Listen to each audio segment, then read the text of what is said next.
One विभागर कर्मचारी माने चढ़ाऊ करी जड़े शिकारी को गिरफ करने सहित शिकार में व्यवहृत धनु तीर बाटुली एवं माटीगुड़ा को जबत करिछि।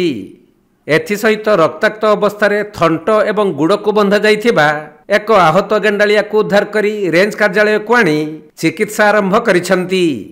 तेबे वन विभागर कर्मचारी माने विशेष सूत्रु खबर पाइबा परे मयूरभंज जिला बेतनटी रेंज अधीन तोटापड़ा ग्राम रे चढ़ाऊ करी ग्रामर स्वर्गत वकील हेम्ब्रम को पुओ मोहन हेम्ब्रम को गिरफ करिसंती।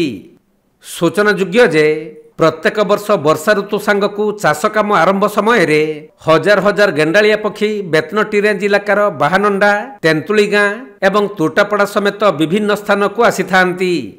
तेणु वन विभाग पक्षरु बेतनटी रेंज इलाकार गेंडालिया सुरक्षा पाई सतर्क दृष्टि रखा जाई थाए। हेले गतकाली विशेष सूत्रु खबर पाई तोटापड़ा ग्राम वन विभागर कर्मचारी माने चढ़ाऊ करी शिकार करा जाइथिबा एक आहत गेंडालिया को उद्धार करथिले। आउ शिकार रे व्यवहृत अस्त्रशस्त्र जबत करी शिकारी मोहन को गिरफ करिथिबा बेले तार सहयोगी शिकारी श्यामसुंदर हेम्ब्रम घटनास्थलरू चंपट मारिबारे सफल होईछि। सेपटे गिरफ होइथिबा अभियुक्त मोहन हेम्ब्रम नाम मामला रुजु करा जाई ताको कोर्ट चालान करा जाइथिबा वन विभाग पक्षरु सूचना मिलिछि।